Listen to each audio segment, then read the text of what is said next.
Hello students, welcome to this physics class. Students, last lecture में हमने introduce कराया था आपको इलेक्ट्रिक डाइपोल से, और आज हम उसी इलेक्ट्रिक डाइपोल को एक यूनिफॉर्म इलेक्ट्रिक फील्ड में रखेंगे और फिर ये देखेंगे कि वो जो इलेक्ट्रिक फील्ड है उस डाइपोल के साथ क्या व्यवहार करता है ना। वो जो है उस पर एक टॉर्क अप्लाई करेगा, तो वो टॉर्क कितना होगा, मैक्सिमम, मिनिमम, उस सब का आज डिस्कशन करेंगे। So let's start. सबसे पहले एक यूनिफॉर्म इलेक्ट्रिक फील्ड बना लेते हैं। देखिए इस तरह से।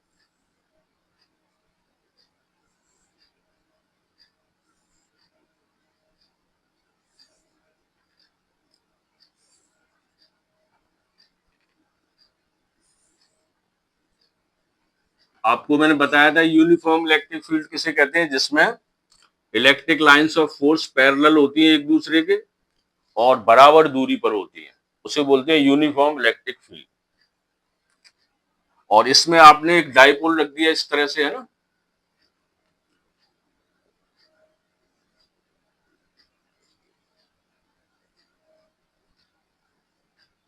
इसके ये चार्ज हैं प्लस क्यू और माइनस क्यू। इलेक्ट्रिक डाइपोल का नाम रख लीजिए ए बी। इसका ये मिड पॉइंट है एम। आपको याद हो मैंने बताया था इसका डिस्टेंस है वो 2L लेते हैं, तो मिड पॉइंट की वजह से हाफ जो है L और L हो जाएगा, ये L और ये L, टोटल 2L है। तो देखिए सबसे पहले तो हम ये समझ लें कि जो इलेक्ट्रिक डाइपोल है, तो इलेक्ट्रिक फील्ड का ये रूल होता है, उसमें यदि कोई चार्ज एंटर कर गया तो इलेक्ट्रिक फील्ड उस पर फोर्स अप्लाई करता है। तो डाइपोल के पास तो दो चार्ज हैं, एक प्लस क्यू और एक माइनस क्यू, तो इन दोनों पर ये फोर्स अप्लाई करेगा।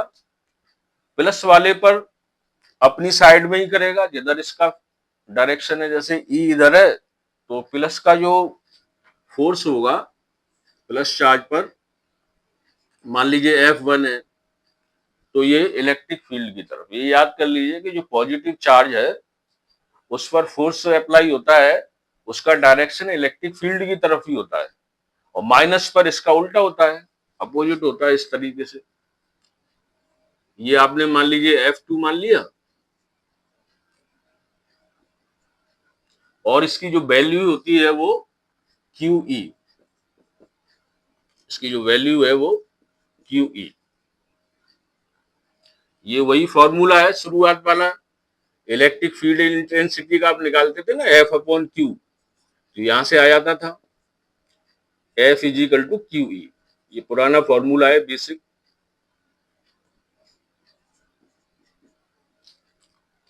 तो ये पहला इसका स्टेप हो गया। अब हम ये चेक करेंगे कि ये दो फोर्सेस इस पर, two forces are applied on dipole, F1 और F2। तो इनका आपस में हम कंपैरिजन करें, मतलब इनके में क्या सिमिलैरिटी है, क्या इनका अपोजिशन है आपस में, है ना। थोड़ा एनालिसिस करते हैं, जैसे कि फोर्सेस है ना F1 एंड F2। देखिए पहला पॉइंट है F1 और F2 इक्वल है मैग्नीट्यूड में। देखिए इसकी वैल्यू QE और इसकी भी वैल्यू QE है इधर, है ना। दूसरा, ये पॉजिटिव और नेगेटिव की वजह से इनका डायरेक्शन अपोजिट है, तो ये ऑपोजिट है।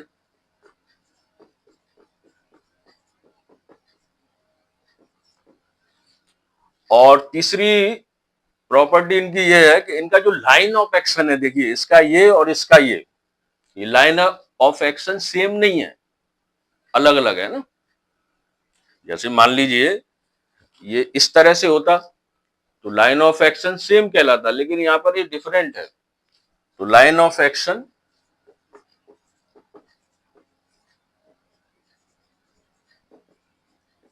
Are not same.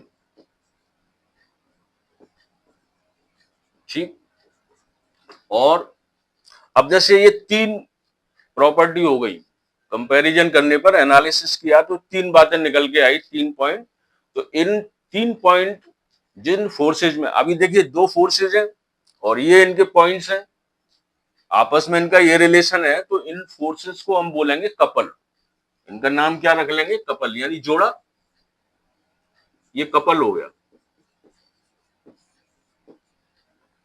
ये सारी चीजें जो है 11th में आपको बताई थी। सॉरी। तो आपने देखा कि टॉर्क भी क्या है, ये रोटेशनल मोशन में टॉर्क कराया था, 11th का ही है। इसमें इस टॉपिक की एक खास बात है, इसमें 11th के कॉन्सेप्ट ज्यादा होंगे, है ना। तो अब ये जो कपल है और इसकी ये तीन प्रॉपर्टी है, इसके बेस पर कुछ और रिजल्ट निकलेंगे। वो क्या? देखिए, net force on dipole, F net, क्योंकि एक प्लस है एक माइनस है ना, और इनका जो डायरेक्शन है अपोजिट है, तो नेट फोर्स कितना हो जाएगा? 0 होगा। ये कॉन्सेप्ट है, इसको अच्छी तरह से ब्रेन में डाल लीजिए कि किसी यूनिफॉर्म इलेक्ट्रिक फील्ड में यदि कोई इलेक्ट्रिक डाइपोल रखा है तो उसका नेट फोर्स क्या होता है? 0। ये कॉन्सेप्चुअल क्वेश्चन के रूप में भी आता है कभी कभी एग्जाम में। अच्छा, इसके बाद एक और पॉइंट आएगा इसकी वजह से, इसका जो सेंटर ऑफ मास है, COM, वो कांस्टेंट हो जाएगा, है ना। हिंदी में लिख देता हूं इस तरह, यानी इसकी वजह से जो सेंटर ऑफ मास है, जैसे ये डाइपोल है तो इसके सेंटर का जो मिड पॉइंट है ना, ये M, यहां पर इसका सेंटर ऑफ मास होगा। और वो सेंटर ऑफ मास अपनी जगह को बदलेगा नहीं। यानी मैं ये कहने वाला हूं कि जैसे मान लीजिए मैं खड़ा हुआ हूं और आपने जो है मुझसे नाराज हो गए, मुझे थोड़ा पुश कर दिया, धक्का दे दिया, तो मैं आगे 1 फीट जाकर के गिरा दूर, तो मेरी पूरी बॉडी वहां चली गई ना। तो ये क्या है? लीनियर डिस्प्लेसमेंट हो रहा है।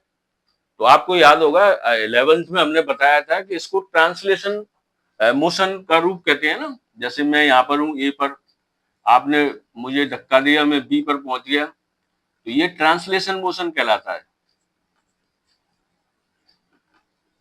ना, ट्रांसलेटरी। लेकिन यहां पर नहीं है। यहां पर एक चेंज क्या है कि इसका जो नेट फोर्स है ना, वो 0 है। इस नेट फोर्स की वजह से इसका जो सेंटर ऑफ मास है वो इस पूरे सिस्टम को दूसरी जगह नहीं जाने देगा। मतलब ऐसे नहीं है कि ये डाइपोल है, आपने कुछ फोर्स इस पर अप्लाई किया, या मतलब फोर्स तो अप्लाई ऑलरेडी हो ही रहा है, ये तो ये पूरा का पूरा ऐसे चला जाए, ऐसे नहीं जाएगा। लीनियर मोशन इसमें नहीं होगा, है ना। ट्रांसलेशन वाली कंडीशन नहीं होगी, बल्कि ये क्या करेगा, जैसे एक फोर्स ऐसे और एक फोर्स ऐसे कपल लग रहा है, तो ये इसको घुमा देगा, ऐसे रोटेट कर देगा, है ना। तो ये क्या है कि रोटेट हो जाएगा। और उसी से जनरेट होता है टॉर्क। टॉर्क की यही है ना कि किसी एक्सिस के चारों तरफ ये ऑब्जेक्ट को घुमा देता है। देखिए, सेंटर ऑफ मास, जैसे मान लीजिए ये इस तरह से आपने ये पेनी इसके अंदर डाल दिया, तो ये वो पोजीशन आ गई जैसे कि कोई सीलिंग फैन है, उस पर एक रॉड होती है जो कि उसके एक्सिस का काम करती है, और उस एक्सिस के चारों तरफ जो ब्लेड है, उसकी जो पंखुड़ी है वो घूमती है चारों तरफ, है ना। तो ऐसी ही पोजीशन है यहां पर। ये सेंटर ऑफ मास इसके एक्सिस का काम करेगा, है ना। सेंटर ऑफ मास इसका एक्सिस हो जाएगा। आपको याद होगा मैंने एक शॉर्ट सेंटेंस याद कराया था रोटेशनल मोशन में, about an axis, about an axis, है ना। अबाउट, इसको आप एन एक्सिस है, एक्सिस की जगह यहाँ क्या है? Centre of mass, COM। तो ये क्या होगा कि इन दोनों फोर्सेस की वजह से ये इस तरह से, देखिए, यूं करके घूमेगा, इधर से यूं और इधर से यूं, ऐसे करके यूं, ठीक है ना। जैसे ये पेन है तो ये इस तरह से घूमेगा, है ना। ऐसे रखा है थीटा एंगल पे, तो इस तरह से घूमेगा। ये क्लियर हुआ? तो ये क्या हुआ, रोटेशनल मोशन है पहली बात तो।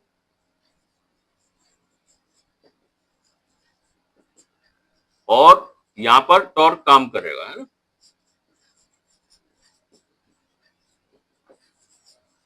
एक बार फिर समझ लीजिए, जब इस डाइपोल को यहां रखेंगे थीटा एंगल पर, ये एंगल मान लीजिए थीटा है। इसमें एक दो पॉइंट और भी है कि ये जो डाइपोल है इसका मूवमेंट, डाइपोल मूवमेंट होता था ना, पी है, और ये जो थीटा है, ये थीटा पी और ई के बीच का एंगल है ना, ये जरूर याद रखना। थीटा जो एंगल है बिटवीन पी एंड ई, एक पॉइंट ये याद रखना है। दूसरा ये कि जो इलेक्ट्रिक फील्ड है ये इस डाइपोल को अपने डायरेक्शन की तरफ अलाइन करेगा, मतलब कोशिश करेगा भाई घूम करके तुम ऐसे आ जाइए, है ना। ये आपको ये जरूर याद रखना है ना, अलाइनमेंट। चलिए, तो अब इतना ये सब हो गया। अब देखते हैं टॉर्क को हम, आप ये तो समझ गए ना, ये इस तरह से घूमना शुरू हो जाएगा, यूं इधर से और इधर से, है ना। ये क्लॉकवाइज डायरेक्शन है, क्लॉकवाइज।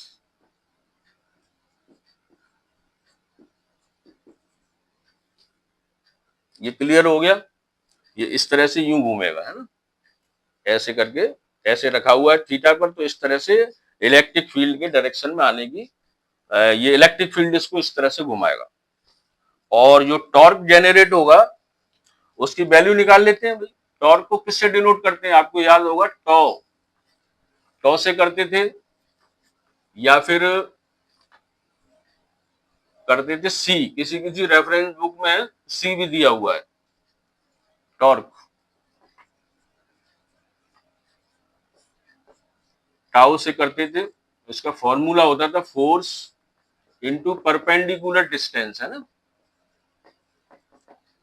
फोर्स तो एफ हो गया, एक्चुअली ये F1 और F2 में से एक ही ले लिया जाएगा, दोनों का मैग्नीट्यूड तो एक ही है ना। F इंटू परपेंडिकुलर डिस्टेंस के लिए आपको ये यहां से परपेंडिकुलर डालिए इस तरह से, यू, ठीक है ना। ये बी है तो इसको एन मान लीजिए, तो ये बी एन, बी एन क्या है, इससे ये परपेंडिकुलर डिस्टेंस है, 90 डिग्री का एंगल बन रहा है ना, ये वाला। तो देखिए एफ, एफ की वैल्यू तो क्यू ई है, मैग्नीट्यूड तो ये है क्यू ई, और बी एन की वैल्यू कैसे निकालेंगे, ये एक राइट ट्राइंगल बनना है, ये है ना ए बी और एन, ये राइट ट्राइंगल है, तो इसमें आप देखिए हाइपोटेन्यूज तो ये है, इसकी वैल्यू हमको पता है 2l, और बी एन क्या है, परपेंडिकुलर है 90 डिग्री, तो 90 डिग्री परपेंडिकुलर तो साइन थीटा है, जिसमें परपेंडिकुलर और हाइपोटेन्यूज आते हैं, तो इस ट्राइंगल में साइन थीटा की जब आप वैल्यू निकालोगे तो परपेंडिकुलर बी एन और हाइपोटेन्यूज 2l, तो यहां से बी एन की जो वैल्यू आ जाएगी क्रॉस मल्टीप्लाई करके 2l साइन थीटा है, ठीक है ना। 2l और q, इनको एक तरफ ले लीजिए और e साइन थीटा को एक तरफ।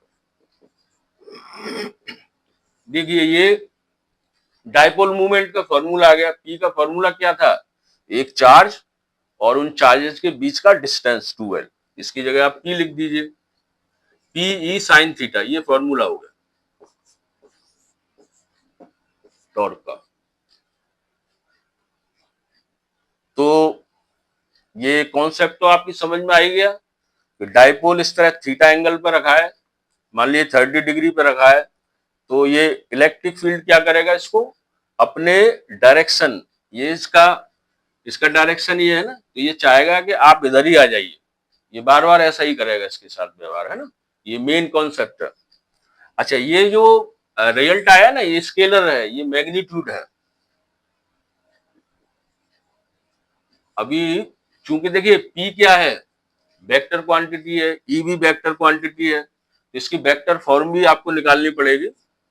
तो वो देखिए आप ध्यान से, आपको याद हो मैंने वेक्टर थ्योरी में 11th में कराया था कि दो वेक्टर है उनको मल्टीप्लाई करें तो उसका आंसर स्केलर आ सकता है या फिर वेक्टर भी आ सकता है। स्केलर आए तो उसे स्केलर प्रोडक्ट बोलोगे या डॉट डॉट प्रोडक्ट, और वेक्टर आए आंसर तो क्या बोलोगे, वेक्टर प्रोडक्ट या फिर क्रॉस प्रोडक्ट।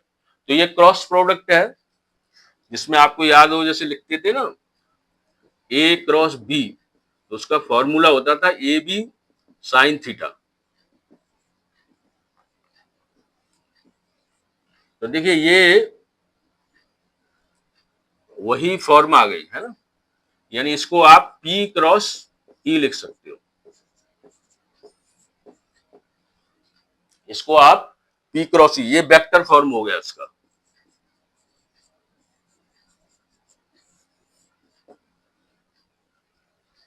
ये आपकी समझ में आ गया होगा। अब इसके बाद आपको इसके एक बात और ध्यान रखनी है कि इसको आपको E क्रॉस P मत लिख देना इसे, है ना, कुछ बच्चे ये सिली मिस्टेक करते हैं, क्योंकि ये इक्वल नहीं होते। P क्रॉस E और E क्रॉस मतलब A क्रॉस B और B क्रॉस A इक्वल नहीं होते हैं, माइनस का अंतर आ जाता है इसमें, है ना।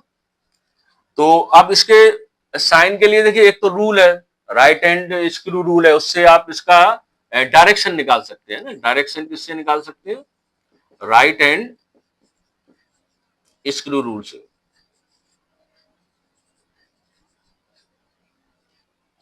तो वो आप इसको लगाओगे, है ना, या फिर आप डायरेक्ट भी कर सकते हो, जैसे ये क्लॉकवाइज है, ये वाला है ना, यहाँ से ये क्लॉकवाइज घूम रहा है और इधर भी क्लॉकवाइज है, तो सेम डायरेक्शन है, तो आप पॉजिटिव साइन मान सकते हो। तो इसमें नेगेटिव का चक्कर इसलिए नहीं होगा कि जैसे एक क्लॉकवाइज होता और एक एंटी क्लॉकवाइज होता, लेकिन ये दोनों क्लॉकवाइज है ना, देखिए इस तरह से ये क्लॉकवाइज और ये भी क्लॉकवाइज, तो इसलिए यहाँ पर पॉजिटिव साइन ही आएगा, है ना, ये फाइनल रिजल्ट है। इसके बाद में अब हम ये देखेंगे कि इसकी जो कुछ पर्टिकुलर कंडीशन है कि ये 0 डिग्री पर हो, ये थीटा की वैल्यू है ना, ये चेंज होगी, तो कुछ खास उसकी वैल्यूज है जिस पर देखेंगे कि इसका क्या सिस्टम है।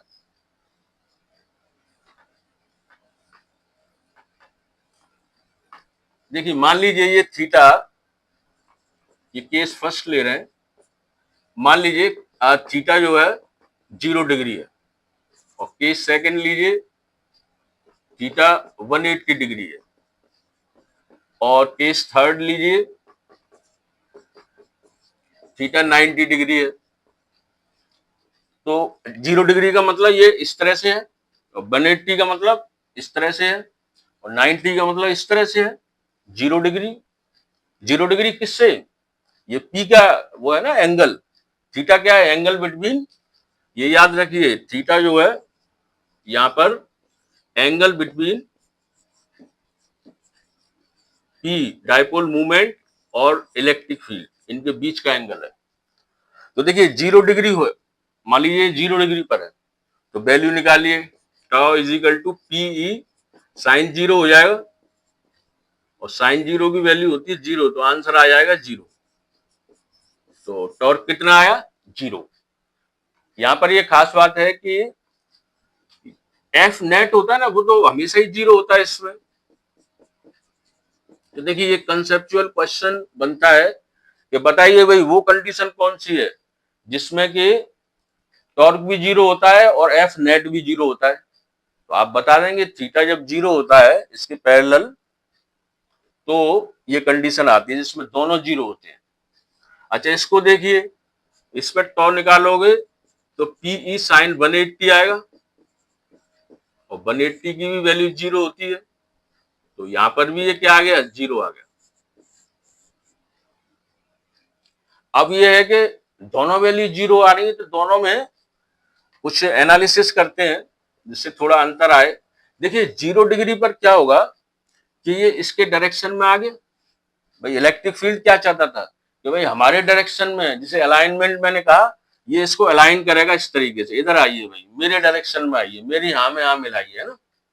तो उस समय जब ये इसके डायरेक्शन में ही आ जाएगा 0 डिग्री पर इसके पैरेलल, तो फिर इसका टेंशन खत्म हो जाएगा, उन्हें ठीक है भाई अब आप पड़े रहो, यानी कि ये फिर कोई हरकत नहीं करेगा, ना इधर हिलेगा ना उधर, और ये आराम वाली पोजीशन आ गई। आराम वाली पोजीशन कौन सी होती है, उसको बोलते हैं इक्विलिब्रियम। तो ये कंडीशन कौन सी है, इक्विलिब्रियम।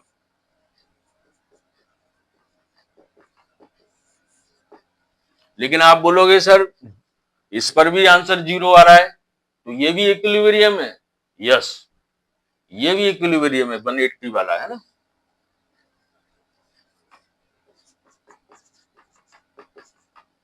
लेकिन अब प्रश्न ये है कि दोनों इक्विलिब्रियम में कुछ अंतर तो होगा। अंतर है।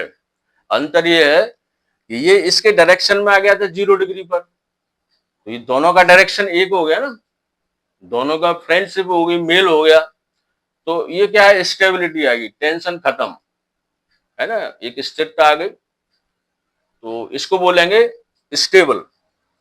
इक्विलिब्रियम कौन सा है, स्टेबल है। ये काफी इंपॉर्टेंट कॉन्सेप्ट है। स्टेबल इक्विलिब्रियम कब होता है, कैसे होता है, तो ये बता दिया गया है ना। और 180 वाले में क्या है, 180 में जबरदस्ती है।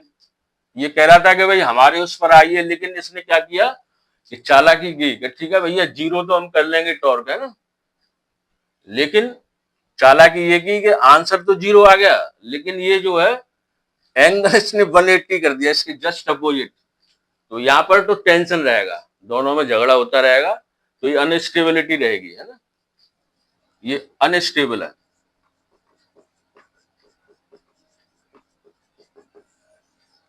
तो 180 पर अनस्टेबल इक्विलिब्रियम और 0 डिग्री पर स्टेबल, है ना।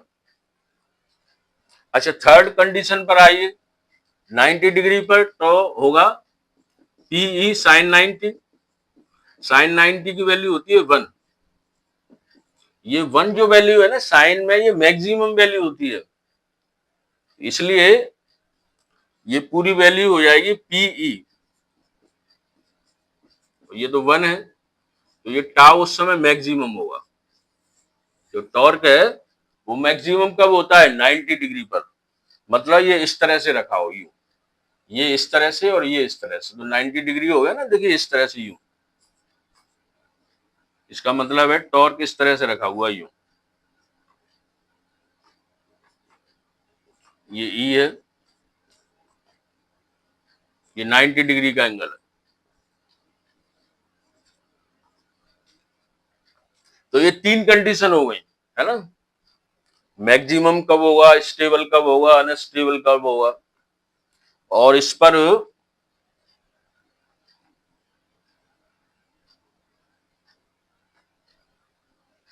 चलिए इसको हटा देते हैं।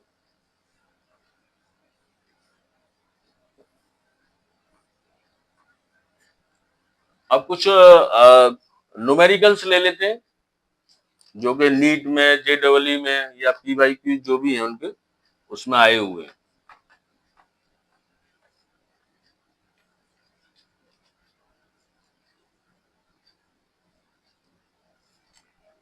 जैसे क्वेश्चन ले रहे हैं नीट वाला,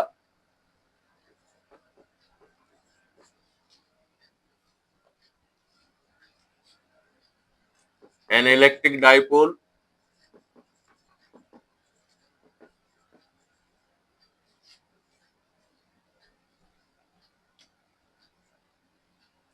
placed in electric field 2 into 10 to the power 5 Newton per meter with an angle with respect angle 30 degree with respect to x axis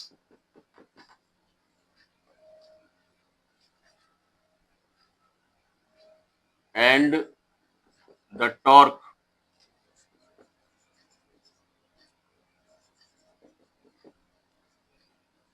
5 into 10 to the power 3 and the distance between the charges is 10 centimeter, where dipole moment is p। देखिए एक question ये NEET का है, इसमें data थोड़ा change हो गया है, नंबर ऐसे याद नहीं रहते, तो किसी की जगह कुछ हो सकता है, लेकिन हाँ उसका कॉन्सेप्ट यही है। अब देखिए ये क्वेश्चन हमने लिया जरूर है, लेकिन अच्छा यहाँ पर find out the value of each charge, यानी चार्ज की वैल्यू पूछी है आपसे, है ना।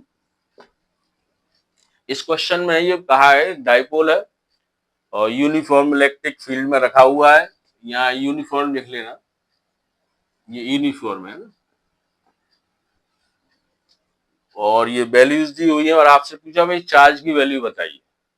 तो इस क्वेश्चन में देखिए आप फॉर्मूला लगा दोगे, पीई साइन थीटा, पी की जगह 2L इंटू क्यू और ई साइन थीटा, वैल्यू पूछिए चार्ज की, तो क्यू की वैल्यू हो जाएगी टाउ, इनको ये तो ये नीचे ले जाइए डिनोमिनेटर में 2L और ई साइन थीटा, है ना, और इनकी वैल्यू रखी, जैसे टॉ की वैल्यू ये है 5 इंटू 10⁻³ 2L, ये चार्जेस के बीच का डिस्टेंस होता है, कितना है ये 2L की वैल्यू है, कहीं दी है 10 सेंटीमीटर, इसको आप मीटर में चेंज कर लीजिए 10⁻⁻² से मल्टीप्लाई करके, और ई की वैल्यू दी हुई है 2 इंटू 10⁵ और साइन 30, थीटा की वैल्यू कितनी है 30, जो कि 1/2 हो जाएगी। इस तरह से इसे सॉल्व किया जा सकता है। इसमें खास बात यह है कि आप बोलोगे सर ये तो बहुत इजी क्वेश्चन है, यस ये इजी है, और ये हमने इसलिए कराया है क्योंकि नीट का जो सिस्टम है इस समय बहुत कंफ्यूजन है बच्चों में, क्योंकि पास्ट ईयर्स में जो फिजिक्स का पेपर आ रहा था वो बहुत इजी था, अभी लास्ट सेशन में अभी जो आया रिसेंटली उसमें फिजिक्स बहुत टफ थी, तो सारे बच्चे टेंशन में हैं कि सर अब कैसे तैयारी करें, अब की बार भी क्या टफ आएगा या इजी आएगा।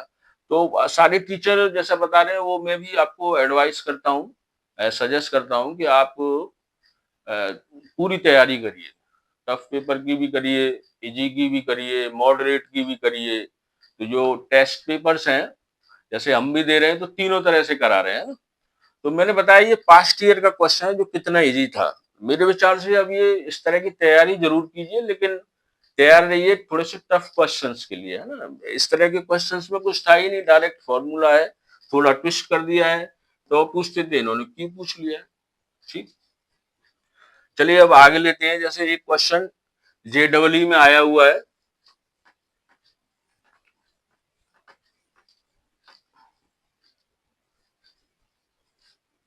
वो इस तरह से है,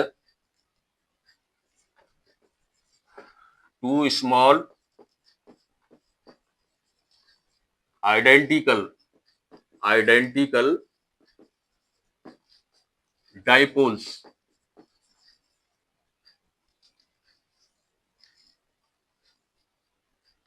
each of dipole moment P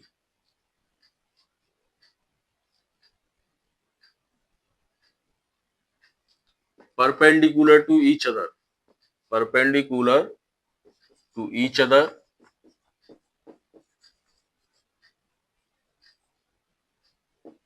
मतलब कुछ इस तरह से इसका फिगर बनेगा, ये एक्स एक्सिस, ये वाई एक्सिस, तो दो डाइपोल दिए इस तरह से यू, एक तो ये हो गया और एक ये हो गया,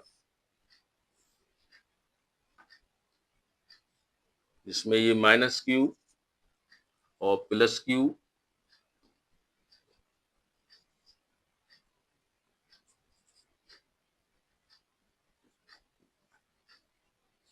इस तरह से, है ना, और ये परपेंडिकुलर है यानी कि 90 डिग्री, तो ये 45 हो गया और ये 45, और ये एक्स वाई प्लेन में है ना सिचुएटेड, या लाइज ऐसे बोल सकते हो, या इसको लिख सकते हो लाई इन एक्स वाई प्लेन, है ना, एक्स वाई प्लेन। तो सबसे पहला क्वेश्चन इन्होंने पूछा है कि भाई इसका डाइपोल मूवमेंट निकालिए, यानी P। तो आपको याद रखना है कि यहाँ पर दो डाइपोल है तो दो डाइपोल मूवमेंट होंगे, माइनस से प्लस की तरफ होता है ना। तो ये P मान लीजिए 1, लेकिन उन्होंने कहा है कि each of dipole movement P, तो P1 नहीं मानेंगे, P ही मानेंगे, और इसका भी माइनस से प्लस की तरफ, तो ये भी P। तो इसका रिजल्टेंट कैसे निकालेंगे? तो वो वेक्टर थ्योरी लगानी पड़ेगी।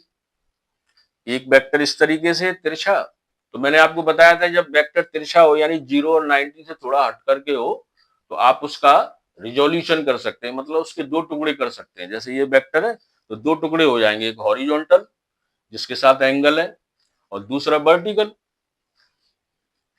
हॉरिजॉन्टल वाला cos थीटा में होगा, इस तरह से इसके दो टुकड़े कर दीजिए, कंपोनेंट जिन्हें कहते हैं। ये हो गया P cos 45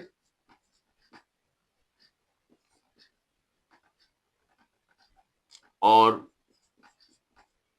ये हो गया P sin 45, है ना। इसी तरह से इसके भी दो टुकड़े करिए, दो कंपोनेंट करिए। एक कंपोनेंट ये हो जाएगा P cos 45 और एक कंपोनेंट ये हो जाएगा P sin 45। तो इसका मतलब अब जो दो P थे उसकी जगह चार टुकड़े हो गए, दो तो इसके लिए और दो इसके लिए। तो ध्यान से देखिए, ये दोनों है ना, ये एक दूसरे को, मतलब वर्टिकल जो कंपोनेंट है ये एक दूसरे को कैंसिल आउट कर देंगे। और आप कहोगे सर कैंसिल आउट तब होंगे जब ये दोनों इक्वल हो। अपोजिट है ये तो दिखाई दे रहा है, लेकिन क्या ये इक्वल है? तो देखिए P sin 45 और P sin 45 दोनों एक ही जैसे है ना, तो वो तो और अपोजिट है, तो वैल्यू बराबर आएगी तो ये कैंसिल आउट हो ही जाएंगे। अपोजिट की वजह से माइनस लगेगा, दो तो ऐसे कैंसिल हो गए। और ये दो कंपोनेंट है, इनका डायरेक्शन एक ही है, तो ये आपस में ऐड हो जाएंगे। यानी इस समय आप निकाल लें P रिजल्टेंट, तो वो हो जाएगा 2P cos थीटा हो जाएगा, डबल हो जाएगा ना। एक ये और एक ये, दोनों की वैल्यू एक जैसी है तो डबल हो गया। तो 2 और cos थीटा यानी कि 45 दिया हुआ है इसमें ऑलरेडी, निकाल लिया है हमने। अच्छा, इसकी वैल्यू होती है 1/√2 और P की वैल्यू इन्होंने P दी है। इसको जब आप सॉल्व करोगे तो √2P आ जाएगा आंसर। ठीक है ना। तो ये इस तरह से हो गया। उस क्वेश्चन में एक्चुअली ये फिगर दिया हुआ था, उस क्वेश्चन में फिगर दिया हुआ है कि ये 90 डिग्री पर है ना। हमने तो बना के दिखाया, लेकिन उसमें दिया हुआ है। चलिए इसमें और भी सेक्शन है, उनको देखते हैं।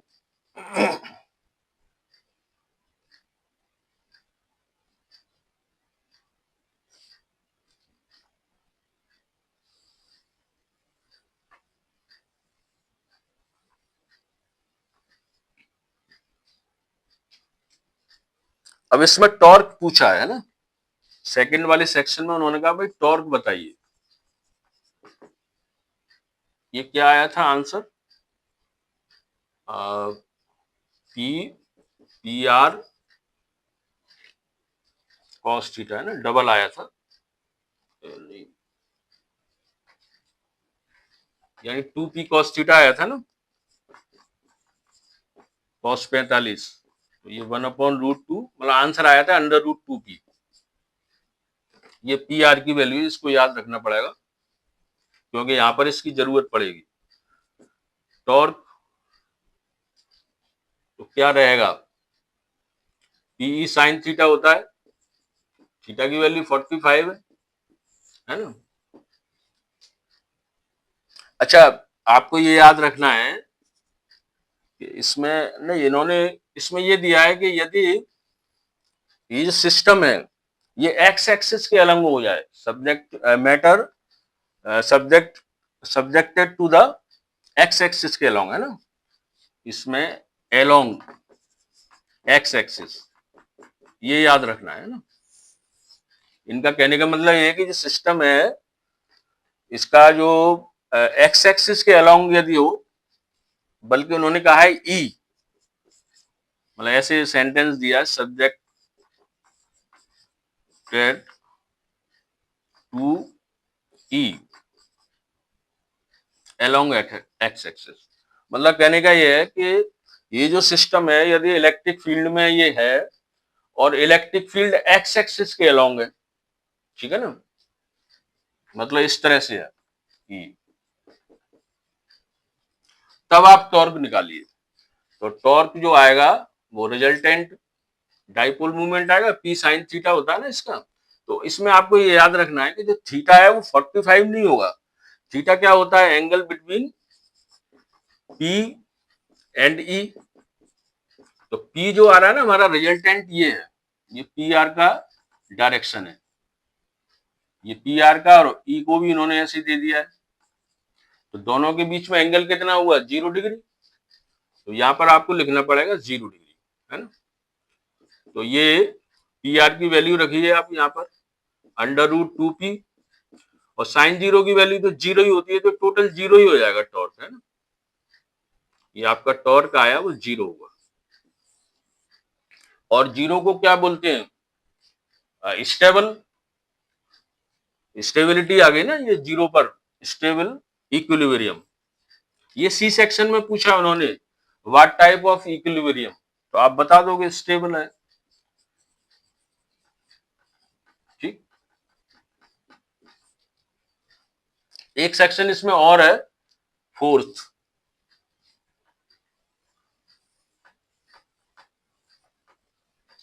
उस फोर्थ में उन्होंने ये कहा है कि ये जो पूरा सिस्टम है, यदि आप इसको 45 डिग्री पर रोटेट कर दें, डी सेक्शन में इन्होंने पूछा है, if the system of dipoles rotated with 45 degree, then find out the torque. तब टॉर्क कितना होगा? पूरे सिस्टम को घुमा दें, 45 पे ले जाएं, तो डायरेक्ट फॉर्मूला लगा दीजिए, वही पीई साइन थीटा, है ना। अब की बार थीटा क्या आ जाएगा? ये खुद बोल रहे हैं आपसे 45 डिग्री, तो यहाँ थीटा की जगह आप 45 डिग्री लिखोगे। ये √2p था शायद, और ये ई, और ये 1/√2, तो ये कैंसिल हो जाएगा, तो आंसर आ जाएगा पी, है ना। और जब आप इसको 45 पे घुमाओगे ना, तो ये जेड एक्सिस के अलोंग हो जाएगा। अभी ये किसके एक्स वाई प्लेन में रखा था ना, तो ये आ जाएगा जेड एक्सिस। इसका डायरेक्शन ये पता करना है, अलोंग जेड एक्सिस, है ना। इस तरह से ये पूरा क्वेश्चन है, इसमें 4 सेक्शन और काफी इजी है, आपने देखा, नोट कर लीजिए, फिर आगे एक और क्वेश्चन लेते हैं।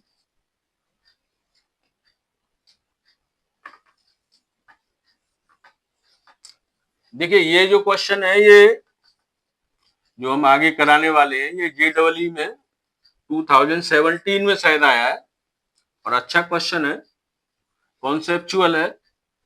इसको हम शॉर्ट मेथड से भी कर सकते हैं, और इसको जो है लॉन्ग मेथड से भी कर सकते हैं। ये JEE में आया 2017 में। इसमें लिखा है कि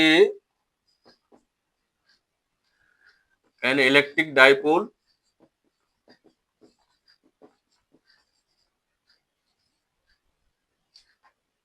has fixed dipole moment P,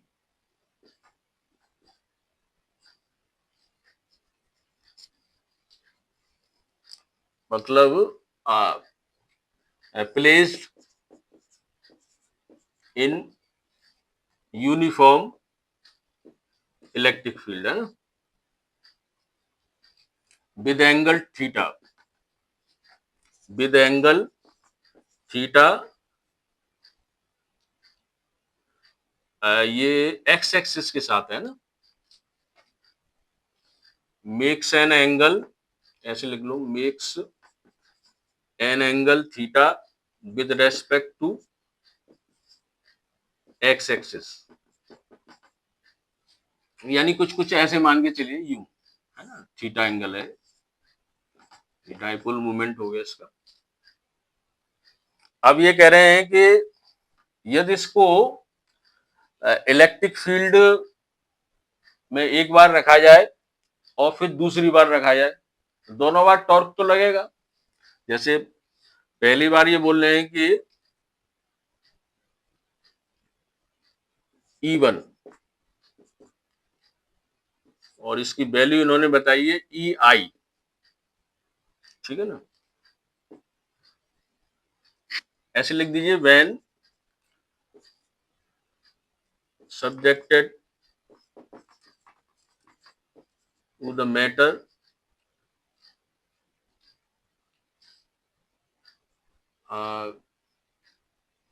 electric field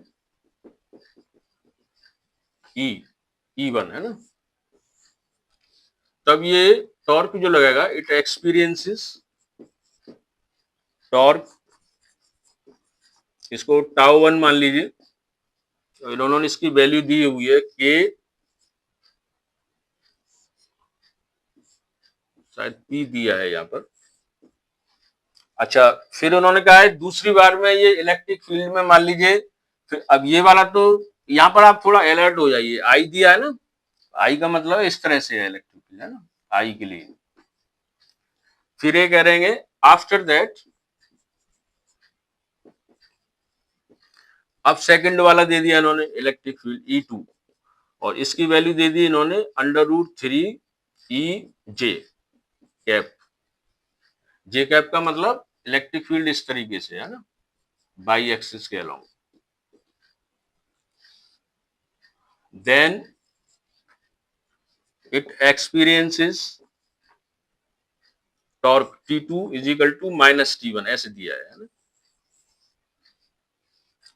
तो वैल्यू इन्होंने पूछी है, find out the value of theta, और उसके ऑप्शन दिए हैं 45 डिग्री, 60 डिग्री, 90 डिग्री, या फिर 30 डिग्री, इस तरह से। पहले आप क्वेश्चन समझ लीजिए अच्छी तरह से, सेंटेंस थोड़े इधर उधर हो सकते हैं, वो कोई ऐसा नहीं, कॉन्सेप्चुअली समझ में आना चाहिए। इसमें ये दिया है कि एक डाइपोल है, उसका डाइपोल मोमेंट P है, और वो एक्स एक्सिस के साथ थीटा एंगल बना रहा है। तो इन्होंने कहा है कि यदि हम इसको इलेक्ट्रिक फील्ड में रखते हैं, जो कि उसकी वैल्यू दी है आई कैप, तो इसको समझ लीजिए। इसका मतलब जैसे 11th में हमने बताया था कि ऑर्थोगोनल यूनिट वेक्टर होते हैं आई जे के। आई क्या होता है, एक्स एक्सिस के अलोंग, और जे होता है बाई एक्सिस के। इसलिए जब ये आई इन्होंने लगा दिया, इसका मतलब इलेक्ट्रिक फील्ड इधर है, एक्स एक्सिस के अलोंग, है ना, ये जरूर याद रखें आप।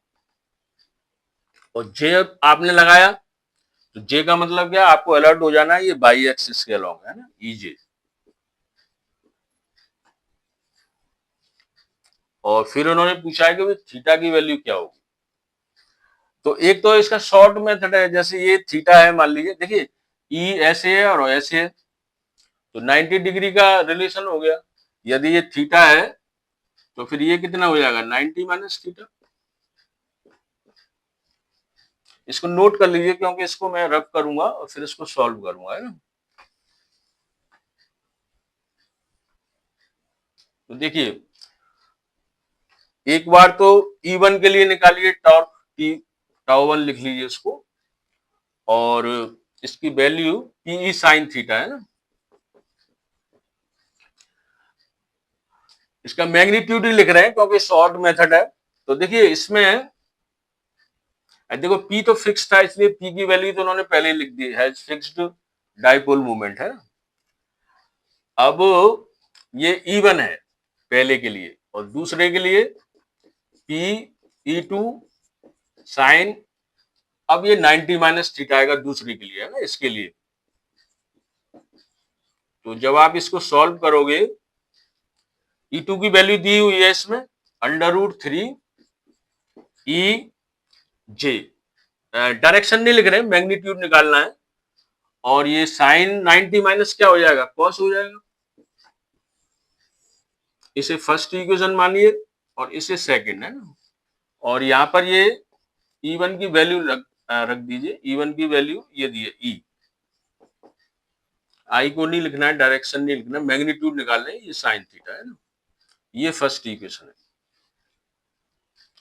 तो देखिए अब थीटा की वैल्यू निकालनी है, तो दोनों इक्वेशन का क्या है कि डिवाइड कर दीजिए, फर्स्ट अपॉन सेकंड कर दीजिए, तो ये आ जाएगा पी ई साइन थीटा और ये हो जाएगा P root three E cos theta. ये कैंसिल आउट हो जाएंगे, तो ये टेन हो जाएगा, टेन थीटा है ना। ये वैल्यू है टॉ1 लिख रहे हैं, लेकिन इसमें इन्होंने डिनोट किया है T1 से, तो T लिखिए है ना, T1 और T2। तो यहां पर ये अंडर रूट थ्री इधर आ जाएगा और वैल्यू इसमें इस तरह से दी थी, T1 is equal to K और P। T2 की वैल्यू तो माइनस T1 दी थी, ठीक है ना। जैसे T1 को आप लिखोगे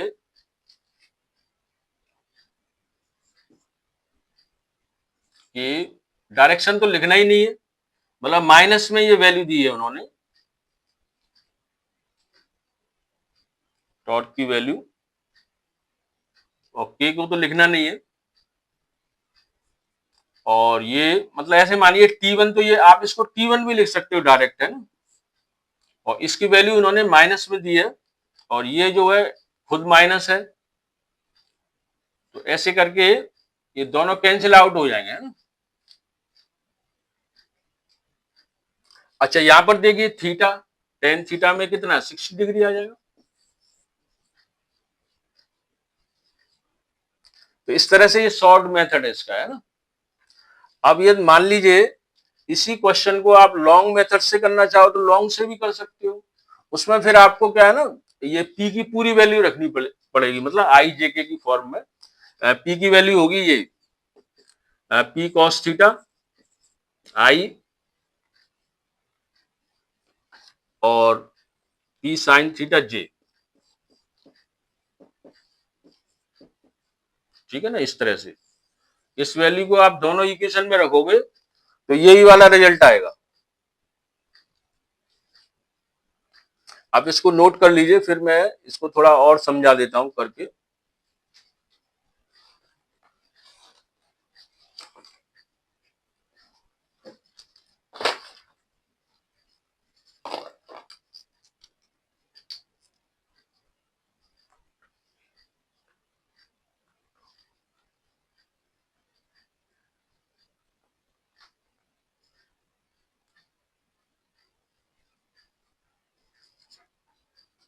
ठीक,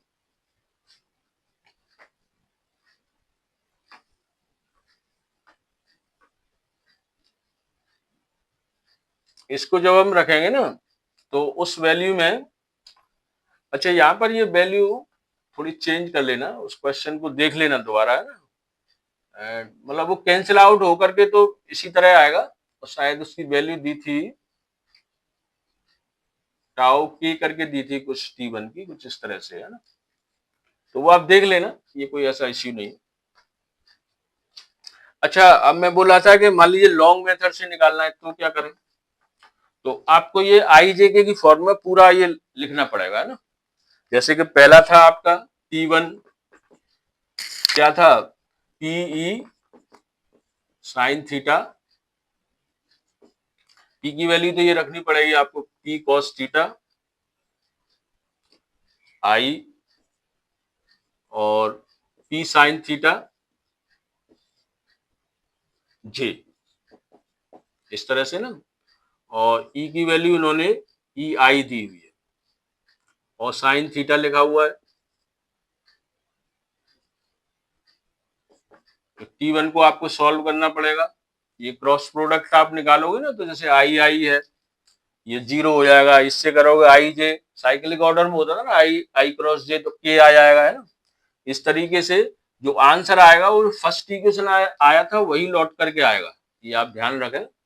जो आपका आंसर आएगा वो वही लौट के आएगा, पी ई साइन थीटा, शायद कुछ ऐसा ही था। और ऐसे T2 निकालें तो ये E1 था यहाँ, और E1 की जो वैल्यू थी ना क्वेश्चन में, E और I दी हुई थी, है ना, इस तरह से। तो ये हमने इस तरह से लिख दिया, P E, ये यहाँ लिखा हुआ है, ये E I कैप। दूसरा है PE2 साइन थीटा, है ना। तो ये P और E2 की वैल्यू दी थी उसमें √3 E और साइन थीटा, है ना। और P की वैल्यू रखनी पड़ेगी, ये पूरी वाली, P cos theta I plus P sine theta J, और इनको मल्टीप्लाई करना पड़ेगा। यहाँ पर ये E2 की वैल्यू क्या दी थी उसमें, E1 J दिया था, है ना, ये J था। तो जब इसको सॉल्व करोगे तो वही पुराना सेकंड इक्वेशन आ जाएगा, ये E है यहाँ पर, P√3 E साइन थीटा, है ना। ये फर्स्ट इक्वेशन और ये सेकंड। जब इनको डिवाइड करोगे ना तो फिर यहाँ, हाँ, सेकंड वाले में ये साइन 90 माइनस थीटा था, ये है ना, ये कॉस थीटा हो जाएगा, है ना, इसकी जगह आ जाएगा कॉस थीटा। और जब इनको डिवाइड करोगे तो वही आंसर फिर आ जाएगा, ये साइन अपॉन कॉस हो जाएगा 10, और ये कैंसिल आउट हो जाएंगे, P और E विद E, और ये रह जाएगा √3, वो फिर वही आंसर आ जाएगा, थीटा इज इक्वल टू √3, है ना।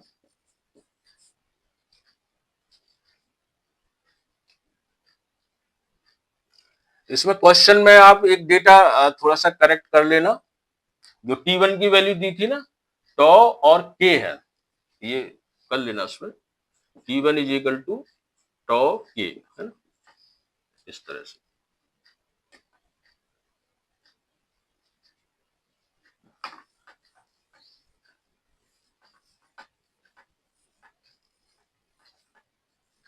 तो ये इस तरह से कंप्लीट होता है। लेकिन यहाँ पर आपको एक बात याद रखनी है कि ये सब कुछ किसके लिए कराया गया है, नॉन यूनिफॉर्म इलेक्ट्रिक फील्ड के लिए, सॉरी यूनिफॉर्म इलेक्ट्रिक फील्ड के लिए। लेकिन इलेक्ट्रिक फील्ड ये नॉन यूनिफॉर्म है, तो ये सारी चीजें चेंज हो जाएंगी। सबसे पहले मैं थोड़ा शॉर्ट में बता देता हूँ, नॉन यूनिफॉर्म इलेक्ट्रिक फील्ड, उसके लिए सबसे पहले तो ये याद रखिए, एफ नेट 0 नहीं होगा, सबसे पहला चेंज तो ये आएगा, है ना। और दूसरा ये है कि इसमें कुछ क्वेश्चंस हैं जो कि फोर्स वगैरह के बारे में उसमें पूछा हुआ है, तो फोर्स कितना होगा। तो देखिए, नॉन यूनिफॉर्म के लिए पहले तो आप फॉर्मूला याद करिए, P DE अपॉन DX ये होता है। लेकिन अब ये है कि ये फॉर्मूला कहाँ से आया, कैसे आया, तो ये थोड़ा सा ये है कि फिर और वीडियो थोड़ा लॉन्ग हो जाएगा, इसको यहीं पर हम कर देते हैं। इसके क्वेश्चन एक्चुअली काफी डिसेंट है कुछ, और वो क्वेश्चन इस तरह के हैं कि उनमें जो है कॉन्सेप्ट लगेगा 11th क्लास का, है ना। इसमें 11th क्लास के कॉन्सेप्ट बहुत हैं, जैसे JEE मेन में क्वेश्चन आए हुए हैं, जैसे SHM का आया हुआ है। ये नॉन यूनिफॉर्म की बात नहीं हो रही है, तो बस हमने यही छोड़ दिया, ये यूनिफॉर्म की बात हो रही है, SHM। अब आप बोलोगे सर SHM कैसे आ गया इसमें, है ना, तो थोड़ा सा एक छोटा सा एग्जांपल मैं दिए देता हूँ। अच्छा, कुछ कॉन्सेप्चुअल क्वेश्चन और सुन लीजिए। जैसे एक क्वेश्चन किसी बच्चे ने पूछा था कि सर थीटा यदि 270 डिग्री हो तो टॉ मैक्सिमम होगा कि नहीं होगा। भाई 90 पर तो होता है, तो 270 पे क्या होगा, क्योंकि वैल्यू मैच करती है थोड़ी थोड़ी। यानी कि यदि इलेक्ट्रिक फील्ड ऐसे है और डाइपोल इस तरह से रखा है 90 पर, अब इसको घुमा करके आप ऐसे कर दो, मतलब U 180 और ऐसे करके, है ना, 270 डिग्री, तो देखिए इस पर मैक्सिमम नहीं होगा। क्यों नहीं होगा? कि जो पीई साइन 270, देखिए पीई तो उतना ही है, लेकिन 270 की वैल्यू 1 तो होती है, लेकिन माइनस में होती है। वैल्यू क्या होती है? माइनस में, इसलिए मैक्सिमम नहीं होगा। ये माइनस आ गया ना, तो मैक्सिमम का तो सवाल ही नहीं है। तो वो केवल 90 डिग्री पर ही होता है। ये कॉन्सेप्चुअल क्वेश्चन पूछा था, इसको याद कर लीजिए, ये आ सकता है किसी एग्जाम में, है ना। और दूसरा क्वेश्चन, अब वैसे डिटेल में तो न्यूमेरिकल नहीं ले रहे हैं क्योंकि वीडियो थोड़ा लॉन्ग होगा, लेकिन आप ऐसे मान लीजिए कि एसएचएम का एक एग्जांपल मैं दे देता हूं ऐसे ही कॉन्सेप्चुअल क्वेश्चन में, कि स्टेबल, इक्विलिब्रियम और अनस्टेबल, इन दोनों में से एसएचएम किस में पॉसिबल है यदि यूनिफॉर्म इलेक्ट्रिक फील्ड है तो। मतलब आपसे ये पूछा जा रहा है भाई, ये इलेक्ट्रिक फील्ड है, ठीक है ना, और इसमें ये डाइपोल रखा हुआ है इस तरह से, ये पी है, ये ई है। तो इनका क्वेश्चन ये है कि जीरो, मतलब स्टेबल का मतलब 0 डिग्री पर ऐसे रखा हुआ है, तो क्या एसएचएम इसमें होगा? या फिर 180 पर है तो एसएचएम इसमें होगा? बताइए किस में होगा। तो देखिए 180 पर क्या होगा, मान लीजिए जैसे आपने इसको थोड़ा सा ऐसे करके यूं कर दिया है ना, ये एंगल बना दिया छोटा सा, तो इसका क्या है कि ये लौट करके नहीं आएगा। एसएचएम कब होगा? जब इस तरह से वाइब्रेट करे ऐसे, है ना, तो ये नहीं आएगा। वाइब्रेशन तो तब होगा ना जब ये लौट करके आए। ये लौट के नहीं आएगा, बल्कि इलेक्ट्रिक फील्ड के डायरेक्शन में जाएगा, ठीक। तो एसएचएम अनस्टेबल में नहीं होगा, इसमें पॉसिबल नहीं है। लेकिन इसमें हो सकता है। इसमें इसलिए हो सकता है कि जब आप इसको थोड़ा सा एंगल इस तरह से दोगे ना, एक शॉर्ट एंगल है ना, बहुत छोटा, तो फिर ये इलेक्ट्रिक फील्ड की तरफ आएगा। मतलब एक टॉर्क लगेगा, टॉर्क इसको ऐसे घुमाएगा, ठीक है ना। टॉर्क तो यहां भी लग रहा था, लेकिन वो घुमा करके इधर ले जा रहा था, इधर नहीं लाएगा, इधर ले जाएगा। और ऐसे ही इसमें, तो टॉर्क जब लगा के इसे वापस लाएगा ना, जिसको बोलते हैं रीस्टोर, रिस्टोर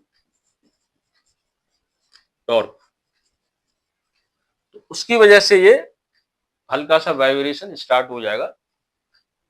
ये मैं समझाने के लिए वाइब्रेशन शब्द का यूज कर रहा हूँ। वो एसएचएम का जो फंडा है वो यही है। तो इसका मतलब स्टेबल में तो हो जाएगा एसएचएम, सिंपल हार्मोनिक मोशन, लेकिन अनस्टेबल में नहीं होगा। आपने मेरी बातों को इतने ध्यान से सुना।